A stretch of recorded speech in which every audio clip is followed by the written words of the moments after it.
오늘 우리에게 주신 하나님의 말씀은 구약이네요. 구약 에스겔서 47장 6절에서 12절 말씀을 펼쳐보겠습니다. 에스겔 1227쪽쯤 될 겁니다. 에스겔 47장 6절에서 12절까지의 말씀입니다. 구약 1227쪽쯤 될 겁니다. 47장 6절에서 12절까지 저와 여러분들이 한 절씩 교독하시겠습니다. 그가 내게 이르시되 인자야 네가 이것을 보았느냐 하시고 나를 인도하여 강가로 돌아가게 하시기로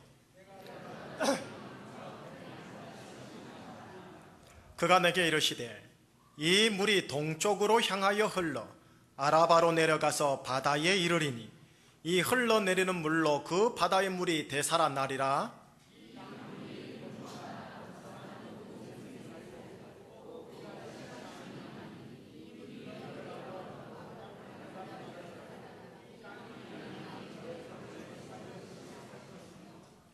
또 이 강가에서 어부가 설 것이니 엔게디에서부터 에네글라임까지 금을 치는 곳이 될 것이라. 그 고기가 각기 종류를 따라 큰 바다의 고기같이 쉼이 많으려니와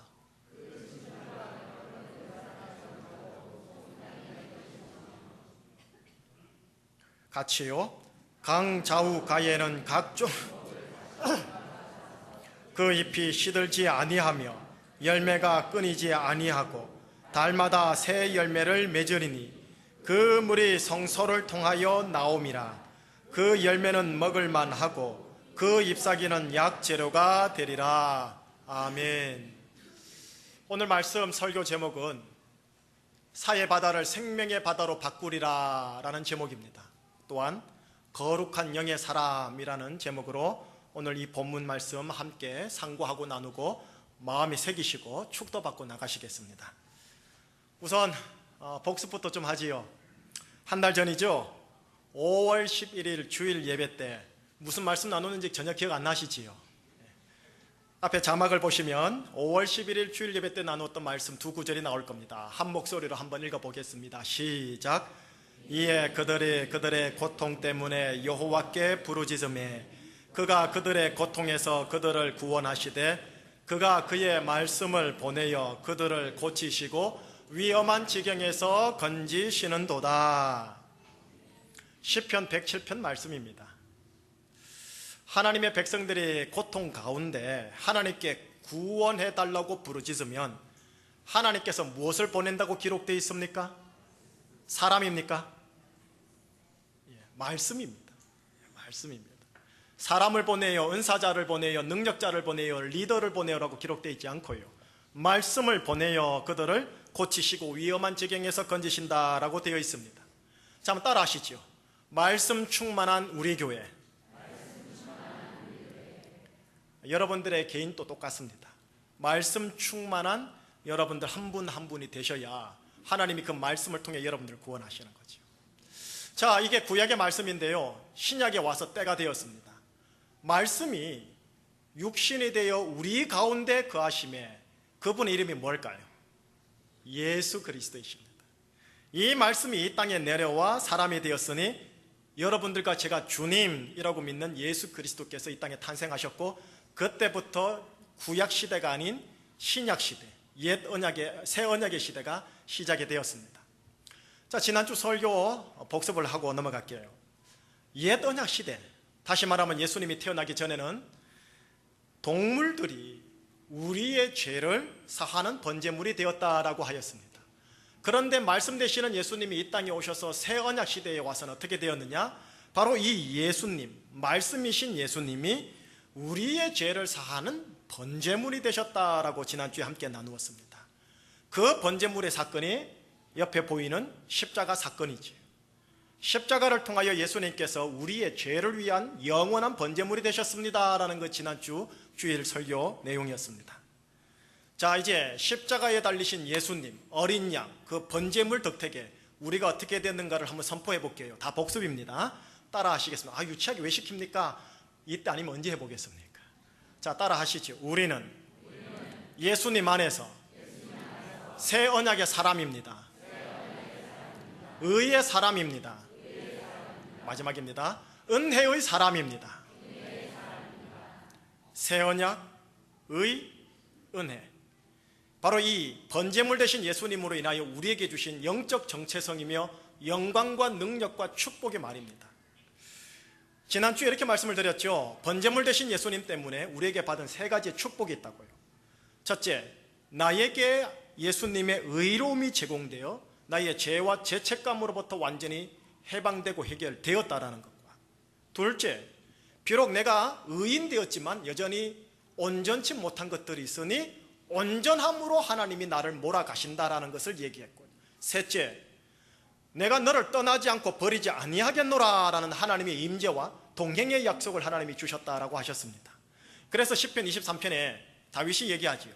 내가 사망의 음침한 골짜기, 하나님의 부재의 골짜기를 다닐지라도 해를 두려워하지 아니할 것은 주의 지팡이와 막대기가 나를 항상 함께함이니라.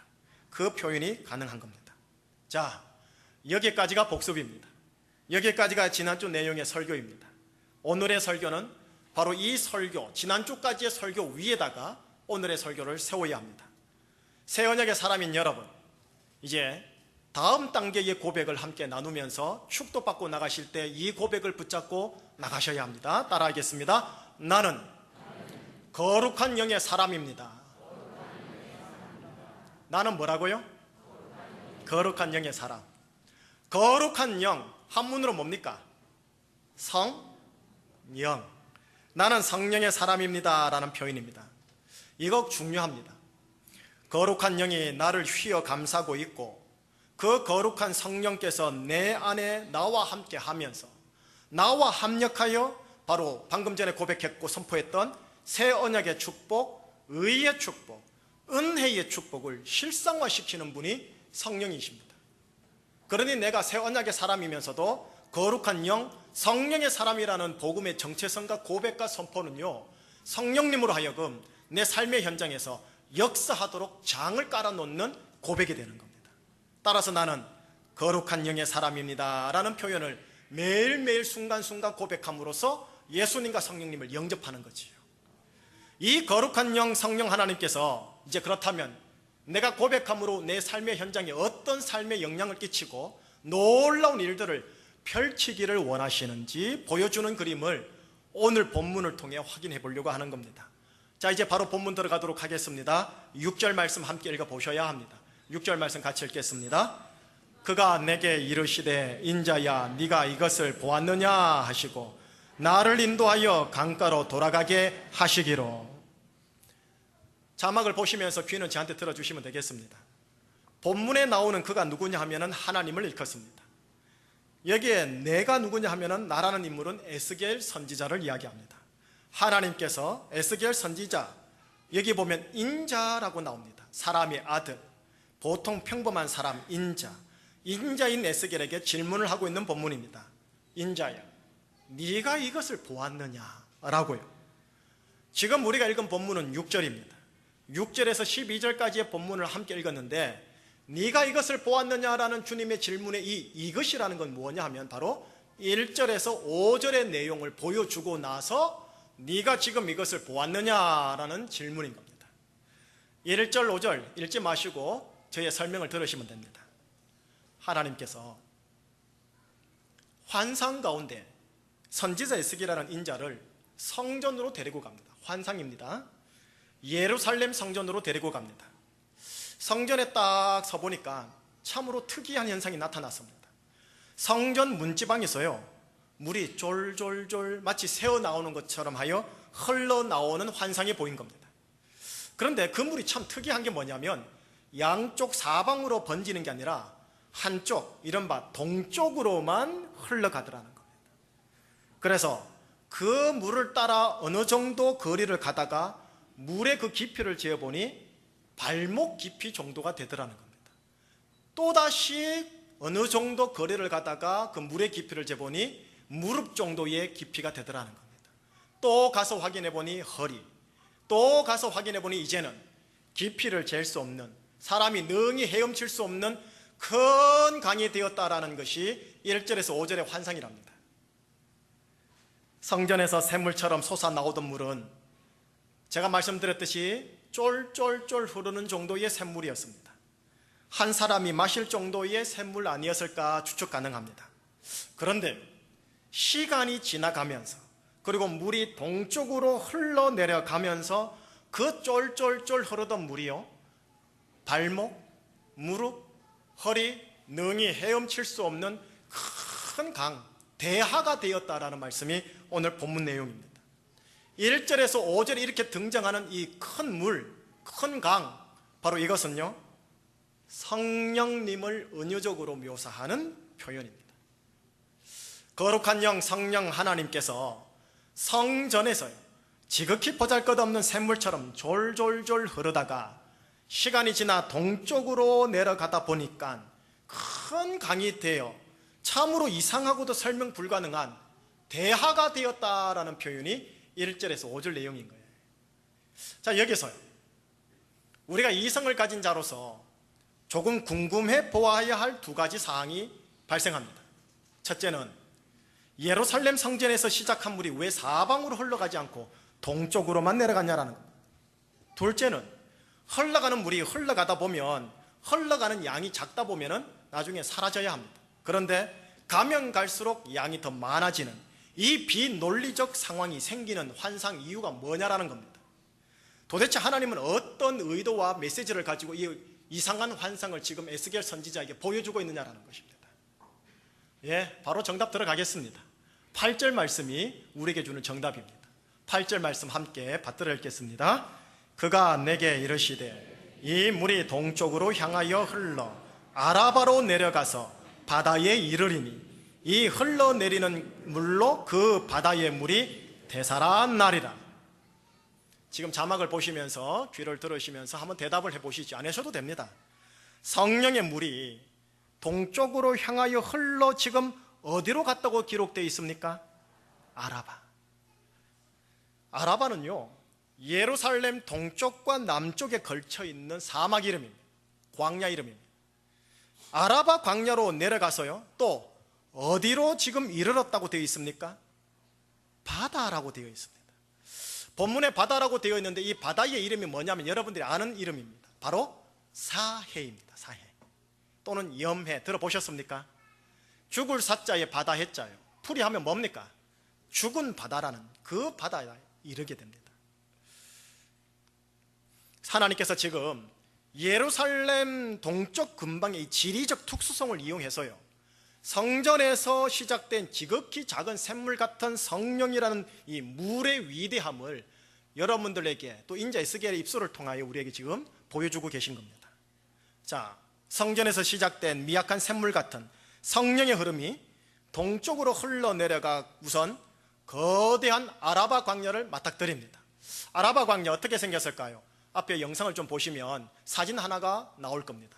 사진 보이십니까? 예. 잘생긴 사람 보지 마시고 뒤에 사람 보시면 됩니다.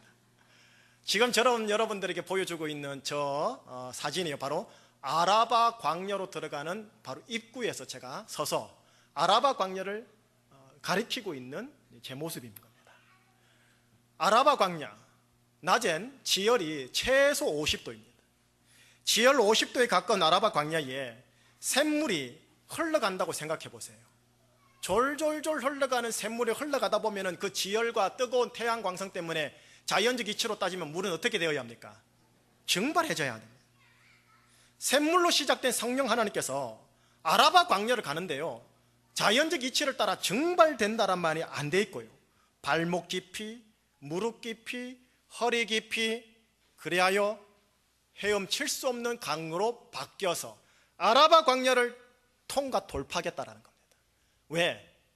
아라바 광야를 지나가야 사해가 나거든요.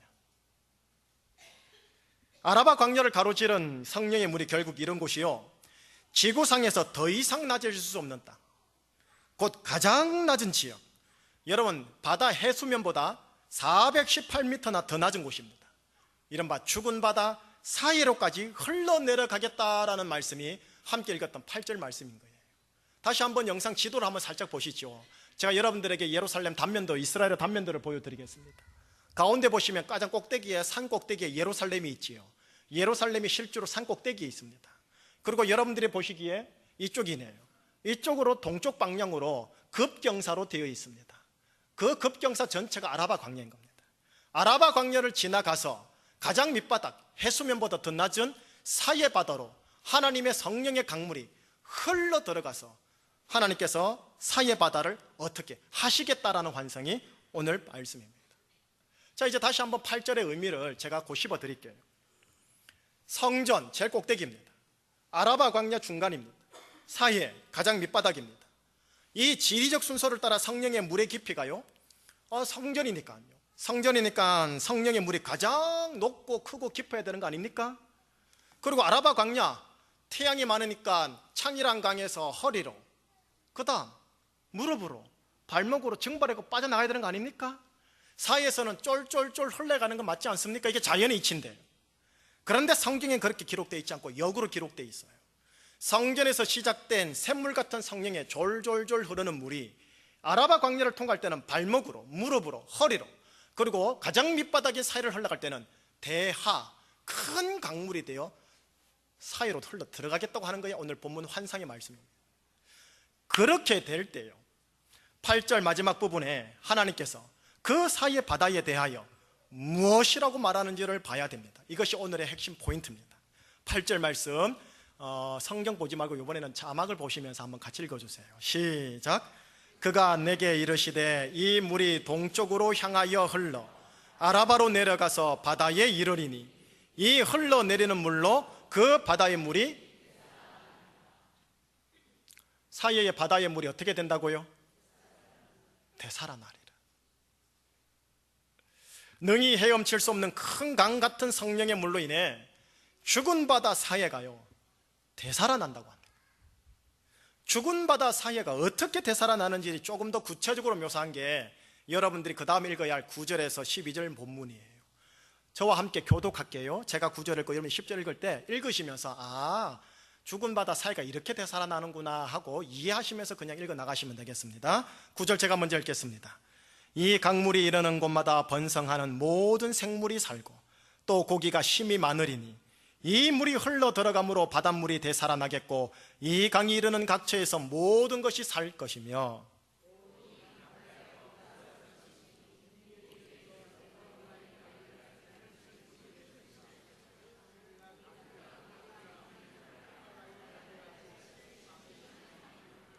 그 진펄과 개펄은 되살아나지 못하고 소금 땅이 될 것이며 강 좌우 가에는 각종 먹을 과실나무가 자라서 그 잎이 시들지 아니하며 열매가 끊이지 아니하고 달마다 새 열매를 맺으리니 그 물이 성소를 통하여 나옴이라. 그 열매는 먹을만 하고 그 잎사귀는 약재료가 되리라. 여러분, 지금 아라바 광야를 통과한 물이 종국적으로 가고자 했던 곳이 어디냐 하면 사해입니다. 제가 여러분들에게 이 사해에 대하여 조금 함께 영적인 메시지를 나눠야 될 것 같습니다. 사해를 바라보면 두 가지의 놀라움과 당혹스러움이 보입니다. 우선 사해 사진 한번 영상을 통해 한번 보십시오. 사해 사진 보시면은 조금 흐리긴 한데요, 동서남북 전부 다 누런 땅입니다. 그런데 한가운데 센터에 저렇게 아름답게 보이는 사해가 있습니다. 푸른색입니다. 지금 사진이 흐려서 그렇지요, 가보면은요 옥빛 그 자체입니다. 자, 이제 두 가지의 놀라움과 당혹이 뭔지 하나씩 풀어볼게요. 첫째입니다. 이 죽은 바다라고 불리는 사해가 가장 예쁜 푸른색을 가진 바다 중에 하나라는 것입니다. 멀리서 내려다보는 사해는요 짙고 푸른빛을 띠고 있는 정말 아름다운 호수 그 자체입니다. 생명을 상징하는 색깔이 초록색 혹은 푸른색입니다. 사이의 색깔이 바로 이 옥빛 푸른색입니다. 지금 멀리서 제가 찍은 사진인데, 멀리서 찍은 사진에 의하면 정말 마시고 싶을 정도입니다. 둘째 당혹스러운 게 뭐냐, 그 맑고 푸른색의 매혹을 느껴 사이에 가까이 내려가면 생명을 찾아보면은 개미 한 마리가 보이지 않습니다. 물속에는 물고기는커녕 풀 한 포기, 해초 한 포기조차도 발견할 수 없는 죽음의 바다입니다. 생명의 상징인 푸른색은 아주 짙게 띄고 있으나 생명의 실체는 전혀 발견할 수 없는 이 역설적인 바다. 목마른 동물이나 사람이 푸른 사이의 색깔에 현혹되어 마시러 갔으나 절대 마실 수 없는, 아니 마셨다간 그대로 그 자리에서 죽을 수밖에 없는 죽음의 물, 생명이 탄생할 수 있는 물이 있음에도 불구하고 생명을 만들 수 없는 물이 있어 희망을 가지고 가까이 갔으나 그 물이 도리어 생명을 앗아가는 죽음의 물, 그게 사이입니다. 여러분, 이스라엘은요 건기와 우기가 뚜렷합니다. 우기에는 엄청난 비가 광야에도 쏟아집니다. 그 우기 때 사이에 동서남북으로 생명의 물인 민물이요 폭포수처럼 흘러들어갑니다. 그런데도 절대로 변하지 않는 완악한 물, 그것이 사이입니다. 창세 이래 21세기 현재까지요 그렇게 지금까지 민물이 많이 부어졌건만 사해가 살아나더라는 표현이 없습니다. 자, 그런데 이런 사이에 하나님께서 성령의 졸졸졸 흐르는 물로 말미암아 어떻게 만들겠다고요? 되살아나겠다. 9절 10절 한번 같이 읽어보도록 하겠습니다. 조금 더 구체적으로 9절 10절 시작. 이 강물이 이르는 곳마다 번성하는 모든 생물이 살고 또 고기가 심히 많으리니 이 물이 흘러 들어가므로 바닷물이 되살아나겠고 이 강이 이르는 각처에서 모든 것이 살 것이며 또 이 강가에서 어부가 설 것이니 엔게디에서부터 에네글라임까지 그물 치는 곳이 될 것이라. 그 고기가 각기 종류를 따라 큰 바다의 고기같이 심히 많을 것이니라. 여러분, 하나님께서 지금 사이의 바다라는 자연 경관과 물리적인 자연 공간을 바꾸겠다는 말로 이것을 말씀 주실 것 같습니까? 그게 아닙니다. 자연 경관인 이 사이에는요 우리 인간을 상징합니다.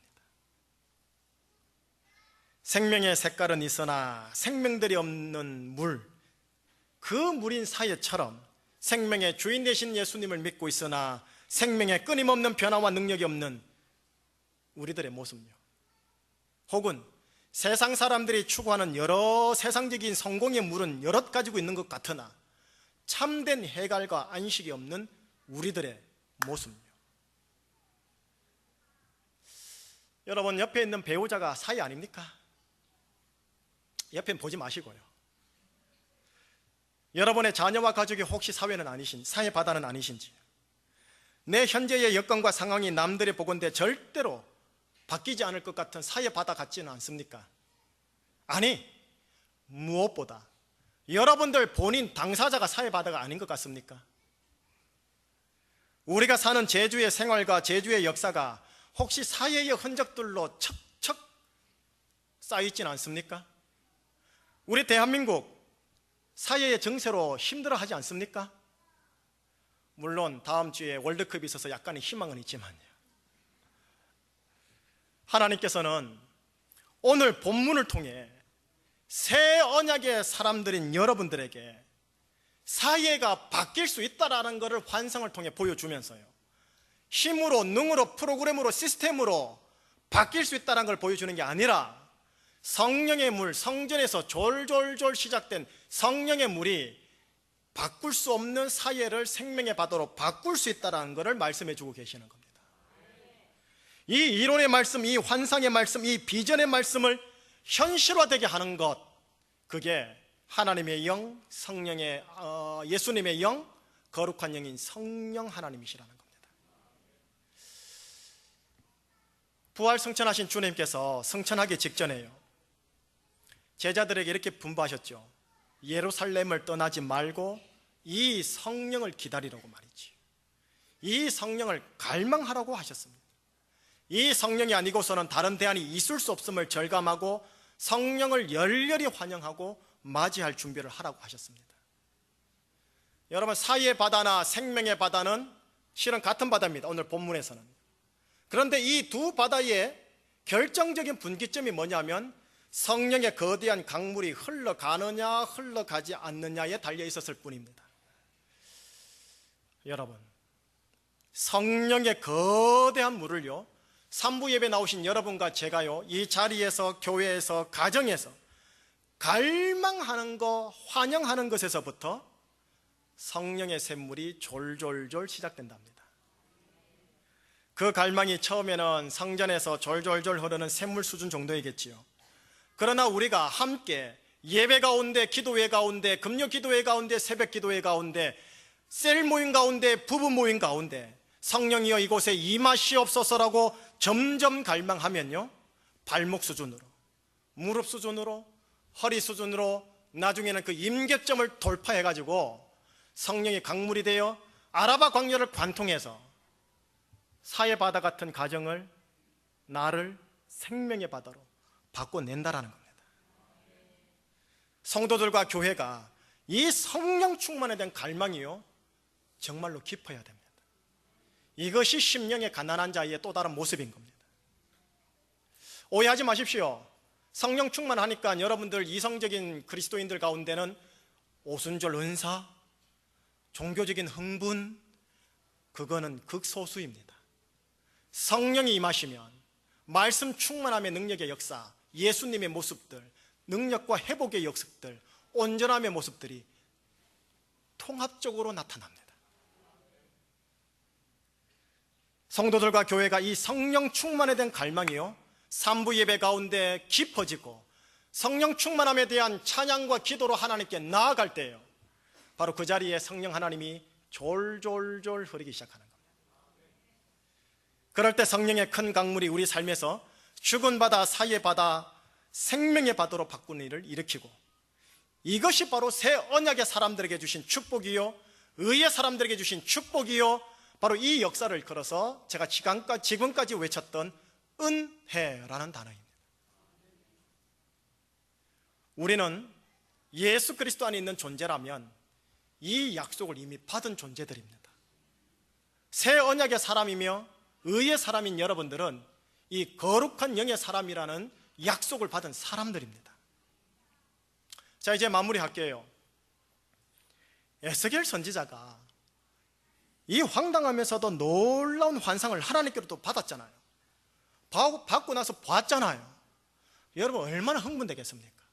얼마나 기분 좋겠습니까? 그런데 이제 흥분의 시간이 지나갔어요. 3부 예배 끝났어요. 축도 끝나고 집에 가는 거예요. 하나님의 영광은 사라졌어요. 하나님의 놀라운 환상과 비전은 보이지도 않아요. 이제 에스겔의 눈에는 무엇이 보이겠습니까? 그 흥분은 잠시 자신의 현실로 돌아왔을 것입니다. 인자 에스겔은 자신의 현실에서 도대체 무엇을 보았을까요?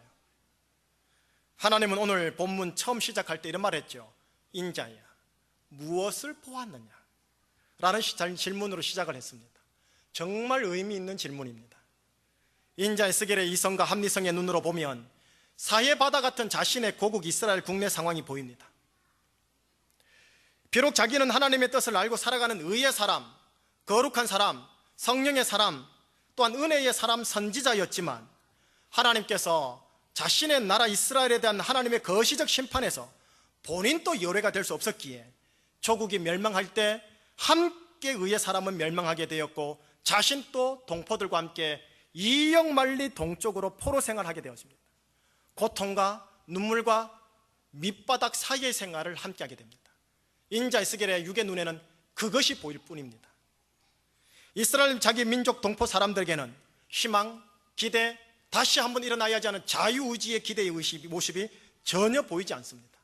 대신 심한 패배의식, 하나님이라는 신이 우리를 버리셨기에 우리가 이렇게 생고생하고 있어 라는 절망의식이 온 동포들의 정서 속에 깊이 있게 깔려있는 사해바다 그 자체입니다.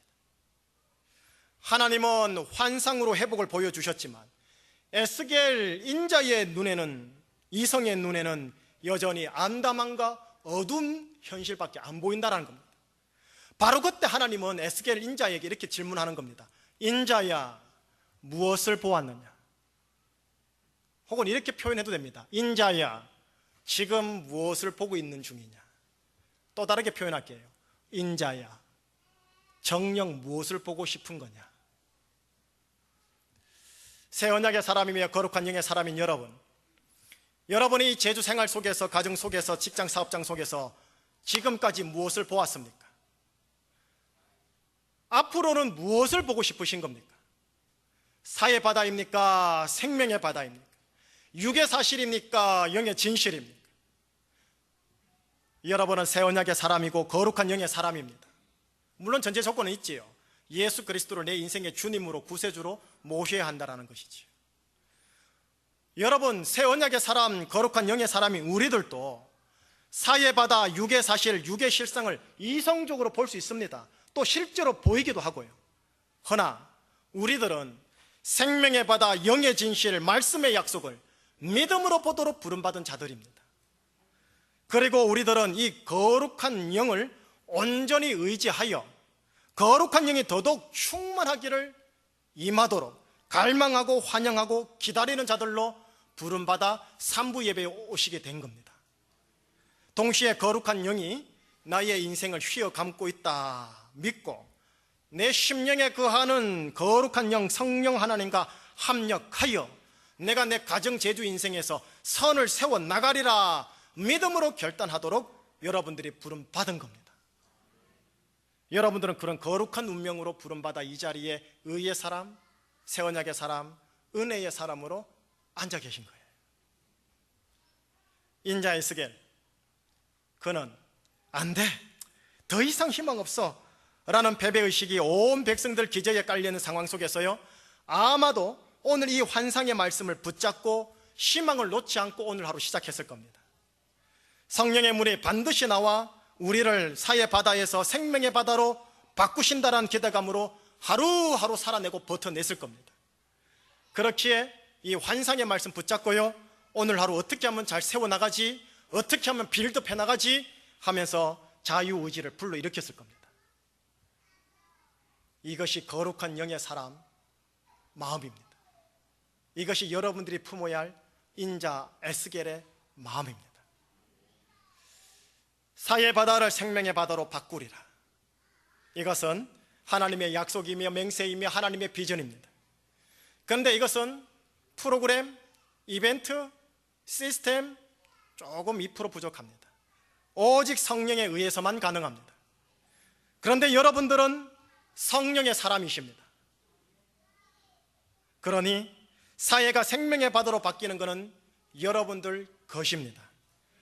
거룩한 영의 사람으로 에스겔처럼 성령님을 사모하고 환영하면서 오늘 본문 하나님의 약속을 굳게 붙잡으시고 성령님과 합력해서요, 오늘 하루 가정에서 직장에서 내가 빌드업 세워나갈 것이 무엇인가를 잘 보시고 세워나가고 매듭을 풀어나가는 멋진 청지기 인생 되시기를 주 예수 그리스도 이름으로 축복합니다. 기도하시겠습니다. 하나님 아버지, 예수 그리스도를 통하여 영원한 번제물이 되어 주심으로 말미암아 의의 사람, 은혜의 사람, 새 언약의 사람이 되게 해주신 정체성을 재차 확인하게 해주셔서 감사합니다. 동시에 내가 거룩한 영의 사람이라는 것을 오늘에서야 알게 해주셔서 감사합니다. 성령 하나님이 내 몸을 휘감고 있고 가정을 덮고 있고 내 심령에 함께하면서 나와 합력하여 죽음의 바다 사이를 생명의 바다로 바꾸고자 하는 이 환상을 오늘 보여주셨습니다. 성령 하나님 임재하시고 교회의 가정의 심령에 임재하사 내 안에 우리 안에 있는 사이의 바다가 생명의 바다로 바뀌는 은혜 허락하여 주시옵소서. 예수 그리스도 이름으로 기도합니다. 아멘.